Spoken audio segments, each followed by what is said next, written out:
रहीम अस्सलामु अलैकुम dear students, उम्मीद करता हूँ आप सब खैरियत से होंगे। दिस इज़ एमजेएस और आप मुझे देख रहे हैं मेरे YouTube channel chemistry with MJS पर। एक दफ़ा फिर एक नई वीडियो के साथ हाजिर हुआ हूँ और आज हम डिस्कस करेंगे Sindh public service commission lecture chemistry का पेपर जो 2009 में कंडक्ट हुआ। 22 अक्टूबर 2009 में ये पेपर कंडक्ट हुआ। तो आज हम इस पेपर को कंप्लीट ओरिजिनल पेपर है इसको डिस्कस करेंगे। ओके स्टूडेंट, तो स्टार्ट करते हैं। Question number 1, what is the total number of sigma bonds found in the following molecule. तो आप इजीली स्ट्रक्चर को ओपन करके देखें तो यहाँ पे टोटल 11 सिग्मा बॉन्ड बनते हैं, तो आपने खुद बनाने हैं। क्वेश्चन नंबर 2 है, which of the following compound would have the highest boiling point. तो इनमें देखें तो यहाँ पे तो सिंपल हाइड्रोकार्बन अल्केन है, तो इसका बिल्कुल भी यानी कि बॉइलिंग पॉइंट हाईएस्ट नहीं होगा क्योंकि इसमें लंडन डिस्पर्शन फोर्सेस हैं। और यहाँ पे देखें तो इसमें जो करेक्ट ऑप्शन बनेगा, इन बी और सी का जो बॉइलिंग पॉइंट होते हैं ये ग्रेटर हो गए क्योंकि दोनों जो हैं ये बेसिकली हाइड्रोजन बॉन्डिंग का फैक्टर रखती हैं। यहाँ पे अगर हम देखें तो मेथनॉल जो है दिस हैव द हाईएस्ट यानी कि स्ट्रॉन्ग हाइड्रोजन बॉन्डिंग रखती है और इसका जो बॉइलिंग पॉइंट होता है वो ऑलमोस्ट कितना होता है 64.7 डिग्री सेंटीग्रेड होता है। तो यहाँ अमीन में देखें तो इसका बॉइलिंग पॉइंट कोई माइनस में चला जाता है, -6.3 डिग्री सेंटीग्रेड होता है। CH2F2 जो है ये गैशियस फॉर्म में होती है और इसका बॉइलिंग पॉइंट जो होता है वो -51.7 डिग्री सेंटीग्रेड होता है। और जो हाइड्रोकार्बन है आपके पास तो इसका बॉइलिंग पॉइंट भी काफ़ी लो होता है, ब्यूटेन का -1 डिग्री सेंटीग्रेड होता है। तो ये नोट कर लें, तो करेक्ट ऑप्शन आपका सी बनेगा। नेक्स्ट क्वेश्चन नंबर 3 है, what is the best name for the following compound. तो याद रखिएगा दिस इज द अल्कीन, और अल्कीन में जब भी हम नेमिंग देते हैं मेन चेन की तो आपने उस चेन को सिलेक्ट करना होता है जिसमें आपका डबल बॉन्ड होता है, लेकिन वो भी मेन चेन। और आपने नंबरिंग वहाँ से स्टार्ट करनी होती है जहाँ से डबल बॉन्ड करीब हो। तो बेसिकली यहाँ पे नंबरिंग क्या बनेगी, this will the first carbon, then second long chain ये बनेगी 3 4 5। इट मीन आप देखें तो 2 कार्बन के ऊपर आपका इथाइल सब्सटीट्यूएंट लगा हुआ है, तो इसको हम कहेंगे this is called the 2 ethyl 1 pentene, क्योंकि 1 पे ही डबल बॉन्ड है, 5 कार्बन है, तो 2 मिथाइल 1 पेंटीन। तो करेक्ट ऑप्शन आपका डी बनेगा। क्वेश्चन नंबर 4 है, what is the best name for the following compound. तो इसका जो करेक्ट नेम है आप देखें, नंबरिंग दें, नंबरिंग डबल बॉन्ड से हम स्टार्ट करते हैं सबसे पहले। तो ये नंबरिंग आपकी बनेगी 1, this is the 2, this is the 3। इसको कहेंगे 3 मिथाइल, क्या कहेंगे 3 मिथाइल साइक्लोहेक्सीन कहेंगे, 3 मिथाइल साइक्लोहेक्सीन। तो यहाँ पे डी ऑप्शन करेक्ट बनेगा। क्वेश्चन नंबर 5 है, why is the oxygen hydrogen absorption such as broad band in the infrared. तो ये आपको पता होगा, मैंने डिटेल में शेयर किया हुआ है कि हाइड्रोजन बॉन्डिंग 2 टाइप की होती है। IR के अंदर हम पढ़ते हैं OH की पीक, अगर तो वो हाइड्रोजन बॉन्डिंग फॉर्म में है, फ्री फ्रॉम हाइड्रोजन बॉन्डिंग है, तो वो क्या आती है आपकी शॉर्प पीक आती है। और अगर आपका हाइड्रोजन हाइड्रोजन बॉन्डेड फॉर्म में है तो उसकी वजह से आपकी क्या आती है, आपकी ब्रॉड पीक आती है और उसकी वैल्यू थोड़ी सी लो होती है। तो ये बेसिकली हाइड्रोजन बॉन्डिंग का फैक्टर होता है। तो 5 का जो करेक्ट ऑप्शन आपका बनेगा डी बनेगा, हाइड्रोजन बॉन्डिंग की वजह से डी। क्वेश्चन नंबर 6 है, द मेजर रीजन दैट के phenol is better Bronsted acid than the cyclohexanol. तो इसकी जो मेन जो रीज़न है, जो मेन कॉन्सेप्ट है, वो आपका सी ऑप्शन करेक्ट है, क्योंकि phenol is able to stabilise the anion formed in the reaction by the resonance. तो फिनो ऑक्साइड की फॉर्मेशन होती है, वो रेजोनेंस रिंग को स्टेबलाइज करती है, जिसकी वजह से ये अच्छा बेटर ब्रोंसिक एसिड कंसीडर होता है। क्वेश्चन नंबर 7 है, क्वेश्चन नंबर 7 कहता है, which of the following transition is the highest energy transition. तो this is the sigma to sigma star. तो सिग्मा टू सिग्मा स्टार जो एनर्जी गैप होता है वो सबसे ग्रेटर होता है in case of UV visible spectrophotometry electronic transitions में। तो करेक्ट ऑप्शन क्या बनेगा, C is the correct option है। क्वेश्चन नंबर 8 है, वो कहता है कि if the absolute temperature of the gas is doubled, the pressure of the gas is halved, how will volume change. तो यहाँ पे कौन सी इक्वेशन यूज़ करेंगे, PV is equal to nRT। और यहाँ पे देखें तो वॉल्यूम के केस में आप फार्मूला बनाएं तो ये क्या बनेगा, V is equal to nRT over P। तो यहाँ पे उसने क्या कहा कि वो कहता है if absolute temperature of the gas is doubled, अगर आप टेम्परेचर डबल करते हैं यानी कि ये वाला फैक्टर जो है टेम्परेचर का आप डबल करते हैं, and pressure of the gas is reduced, और प्रेशर आप 1/2 करते हैं तो ये वाला 2 वाला फैक्टर ऊपर चला जाएगा, 2 2 से मल्टीप्लाई होगा, तो ओवरऑल जो फैक्टर होगा वो 4 टाइम इंक्रीज होगा। तो 8 का जो करेक्ट ऑप्शन आपका बनेगा वो this is the D, it will increase by 4 time its original value. वो कहता है कि when the following reaction equation is properly balance the number of moles of O2, तो आप खुद बैलेंस करें। तो जब बैलेंस आप करेंगे तो यहाँ पे आपके 2 मोल्स आएंगे, 2 मोल्स यहाँ पे लगेंगे, और यहाँ पे आप देखें तो ऑक्सीजन के आपके 19 मोल्स आते हैं, यहाँ पे कार्बन डाइऑक्साइड के 12 मोल्स, और वाटर के आपके 14 मोल्स होंगे। तो करेक्ट ऑप्शन आपका सी बनेगा, 19 moles of oxygen. Question number 10 है, वो कहता है which of the following electronic configuration represent the electronic configuration for the magnesium cation. तो मैग्नीशियम 2+ है, मैग्नीशियम सेकंड ग्रुप से बिलोंग करता है, तो जो 2 इलेक्ट्रॉन निकल जाते हैं तो फिर आपके उसके बाद 1s2 2s2 2p6 ये वाली कन्फिग्रेशन बन जाती है। तो सी ऑप्शन करेक्ट है। The identify of an element is determined by the number of proton. हमेशा एलिमेंट की जो आइडेंटिफिकेशन होती है उसके एटॉमिक नंबर से होती है, due to the number of its proton, because क्योंकि जो एटॉमिक मास होता है it also depends upon the proton and neutron. लेकिन पीरियोडिक टेबल में जाके देखें जो इलेक्ट्रोकेमिकल सीरीज जो इलेक्ट्रॉन्स को, जो एलिमेंट्स को हम अरेंज करते हैं बेसिकली पोजीशंस के अकॉर्डिंग कि किस एलिमेंट की कहाँ पे पोजीशन है, तो basically on the basis of atomic number हम करते हैं। तो ए ऑप्शन यहाँ पे करेक्ट ऑप्शन है। क्वेश्चन नंबर 12 है, the molecule N2 is iso electronic with. ये किसके साथ आइसो इलेक्ट्रॉनिक है? तो यहाँ पे जहाँ तक मुझे लग रहा है यहाँ पे एक थोड़ी सी मिस्टेक है कि N2 जो है this is iso electronic with the cyanide ion. May be यहाँ पे नेगेटिव चार्ज जो है वो यहाँ पे मिसिंग हो, तो यहाँ पे नेगेटिव चार्ज भी होगा साइनाइड का, वरना कोई ऑप्शन करेक्ट नहीं बनता। तो यहाँ पे डी ऑप्शन करेक्ट है, साइनाइड आयन का फिर करेक्ट ऑप्शन है। क्वेश्चन नंबर 13 है, वो कहता है an equilibrium constant of one of the reaction mean the reaction is equilibrium mean equal concentration of reactant and the products. तो यहाँ पे देखें तो जब Kc की वैल्यू 1 होती है तो उस वक्त रिएक्टेंट और प्रोडक्ट की कंसंट्रेशन क्या होती है? इक्वल होती है। तो 13 का ए ऑप्शन यहाँ पे करेक्ट बनेगा, one that will yield the 50% product and 50% reactant. 14 है, वो कहता है अ कैटलिस्ट क्या करता है? कैटलिस्ट का काम एक्टिवेशन एनर्जी को लो करना होता है, ठीक है, लेकिन यहाँ पे इसने लिखा है इंक्रीज दी एक्टिवेशन एनर्जी, तो ये भी इनकरेक्ट ऑप्शन है। Increase the average kinetic energy, ये भी इनकरेक्ट है। यहाँ पे जो करेक्ट ऑप्शन है वो बेसिकली वो है alter the reaction mechanism, reaction path को चेंज करता है बेसिकली, ठीक है, एक्टिवेशन एनर्जी को लो करके। तो B option is the suitable है। Phenols are these are acidic in nature, बहुत simple question. Which of the following halides will react more rapidly with the SN2 reaction. तो जितने भी अल्काइल हेलाइड में आप रिएक्टिविटी आर्डर आपने देखा होगा कि more will be the size of leaving group and more will be the SN2 reaction. तो यहाँ पे देखें तो मिथाइल आयोडाइड जो है इसमें हाइड्रोजन को रिमूव करना या लीव करना वेरी इजी है क्योंकि आयोडीन का साइज ग्रेटर है। तो डी ऑप्शन करेक्ट होगा। 17 है, acid base reaction is an, this is the exothermic reaction होता है।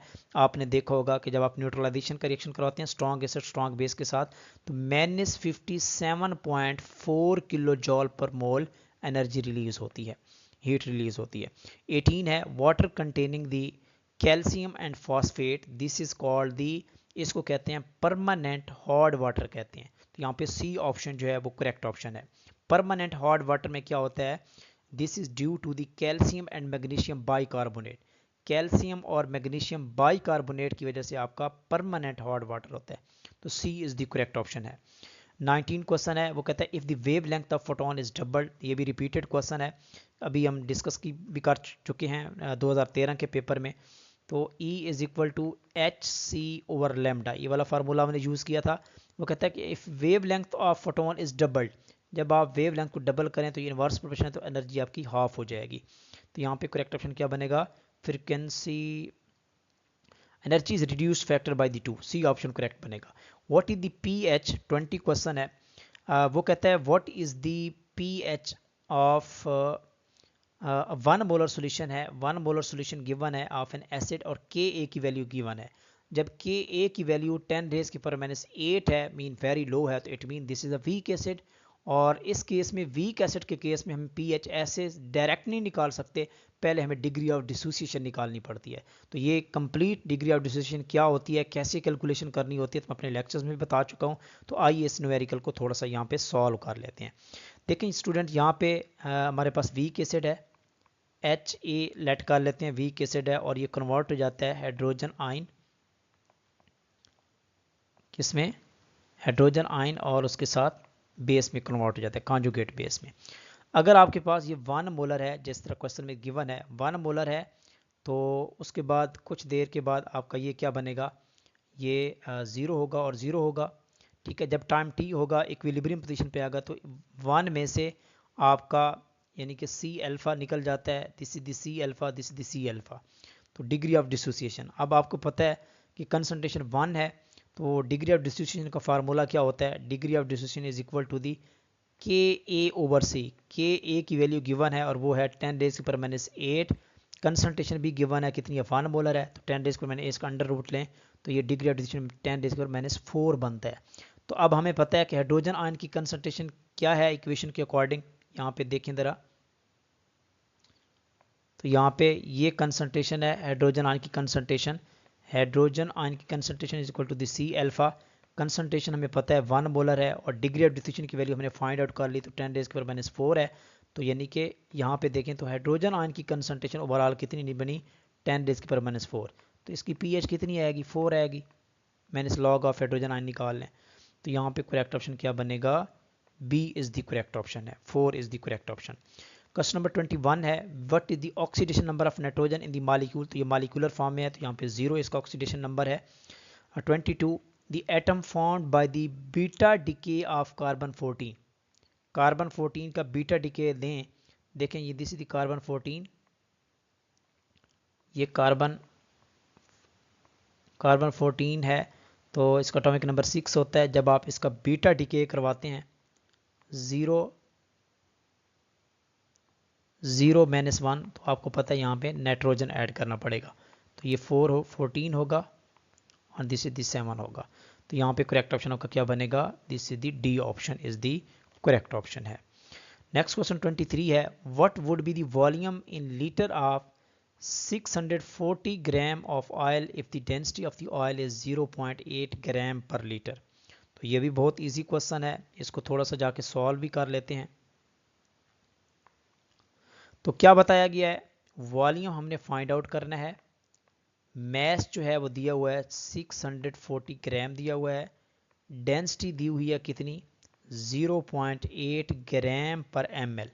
तो हमने इसको किस में कन्वर्ट करना है, ग्राम पर लीटर में। जब हम ग्राम पर लीटर में कन्वर्ट करते हैं तो ये आपका कितना बनेगा, 800 ग्राम पर लीटर बनेगा, 1000 से मल्टीप्लाई करेंगे। तो अब हमने क्या निकालना है, वी नो दैट कि density is equal to the mass over volume, and हमने वॉल्यूम निकालना है, तो वॉल्यूम क्या बनेगा, मैस ओवर डेंसिटी। तो मैस कितना है, 640 है, डेंसिटी हमारी 800 ग्राम पर लीटर है। इसको आप जब आप डिवाइड करते हैं स्टूडेंट, तो उसके रिजल्ट में आपको क्या आंसर मिलता है, 0.8 लीटर आपका आंसर आ जाता है। तो करेक्ट ऑप्शन क्या बनेगा, 0.8 लीटर, तो B is the correct option है। वो कहता है which of the following is the correct electron dot formula of water, तो ए ऑप्शन यहाँ पे करेक्ट है। 25 which of the bond shown by the dash has the greatest polarity, तो definitely D is the correct option, क्योंकि electronegativity difference सबसे greater होता है। तो 25 का D is the correct option है। नेक्स्ट क्वेश्चन नंबर 26 है, वुल्कनाइजेशन ऑफ रबर। जब आप किसी भी रबर की वुल्कनाइजेशन करवाते हैं तो इसके रिजल्ट में it converts its plasticity into the elasticity में कन्वर्ट हो जाता है। D is the correct option है। Which of the following is completely amorphous, तो ग्लास जो है ये कम्प्लीटली इमॉर्फस इन नेचर होता है।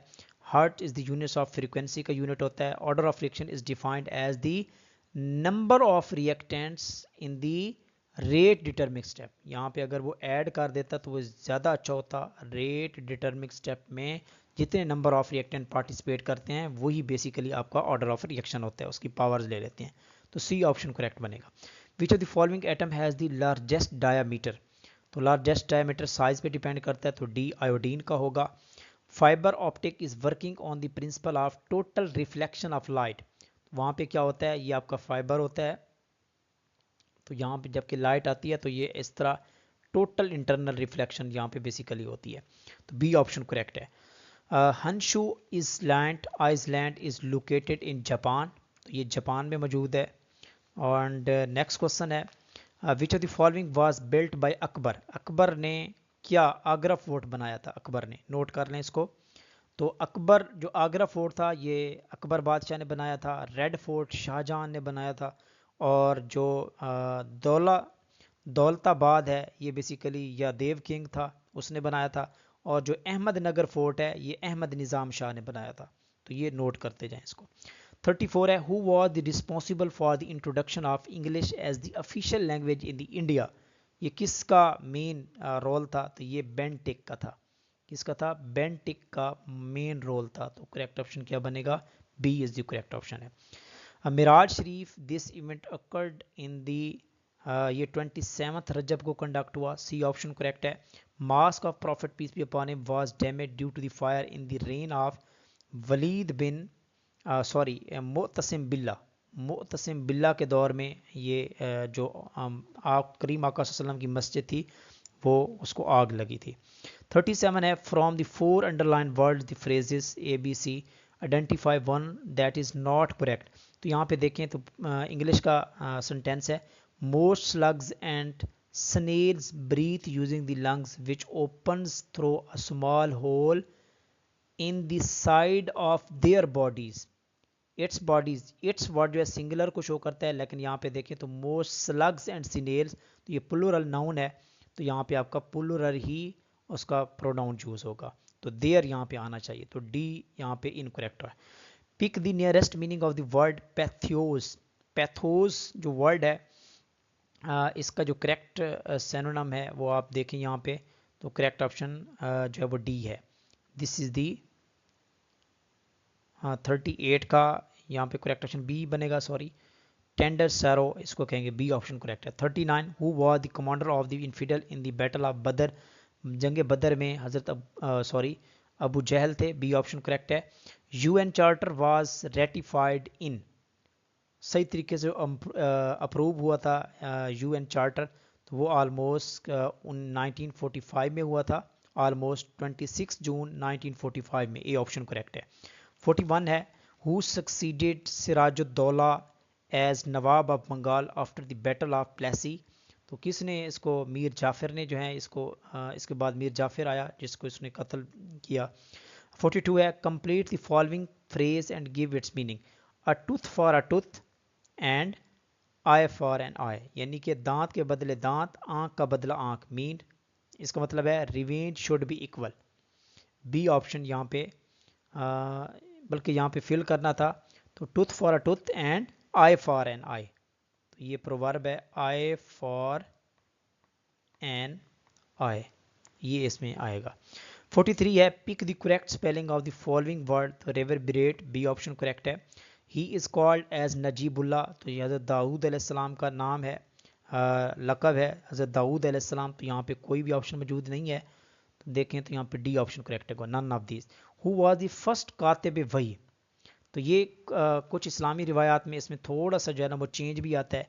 कहीं पे आपको ये लिखा हुआ नज़र आएगा हज़रत जैद बिन हारिस का नाम भी आता है, और इसी तरह खालिद बिन सईद का नाम भी काफ़ी बुक्स में, अथेंटिक बुक्स में आता है।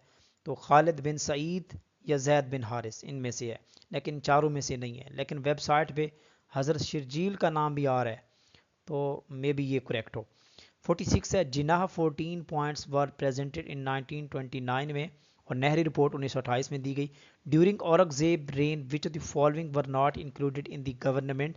तो मरहटेज जो थे वो उस वक्त हुकूमत का हिस्सा नहीं थे। Largest Islamic country by area, तो यहाँ पे पूछा गया है बाय एरिया पूछा गया है, तो बाय एरिया काज़किस्तान है इस्लामिक कंट्री, और बाय पॉपुलेशन जो है वो इंडोनेशिया है। Vacuum pump was invented by, vacuum pump को ओटो वान ने इन्वेंट किया था। ओटो वान रिपीटेड एमसीक्यू भी है, डी ऑप्शन करेक्ट है। और 50 है, give one word for the following expression, a system of government by the wealthy. ठीक है, तो दिस इज कॉल्ड प्लोटोक्रेसी कहते हैं इसको। क्या कहते हैं? प्लोटोक्रेसी। प्लोटोक्रेसी का मतलब है कि rich and influential individuals control the government. जो अमीर लोग होते हैं या असर रसूख वाले होते हैं वो गवर्नमेंट को कंट्रोल करते हैं। तो ये थी जी स्टूडेंट्स आज की हमारी डिस्कशन पेपर जो 2009 में कंडक्ट हुआ एसपीएससी लेक्चर केमिस्ट्री का। 50/50 MCQ ओरिजिनल पेपर के साथ हमने आप लोगों के साथ शेयर किए हैं। अगर आप इस पेपर की PDF चाहते हैं तो डिस्क्रिप्शन में, इसी वीडियो की डिस्क्रिप्शन में हमारे ऑफिशियल व्हाट्सएप चैनल का लिंक दिया हुआ है, आप उस चैनल को फॉलो कर लें, उसे ज्वाइन कर लें, तो इंशाल्लाह all the pass papers in the PDF form वहाँ पे शेयर किए जाएंगे। ओके स्टूडेंट्स, मिलते हैं नेक्स्ट वीडियो में, तब तक के लिए अपना ख्याल रखिए। अल्लाह हाफिज़।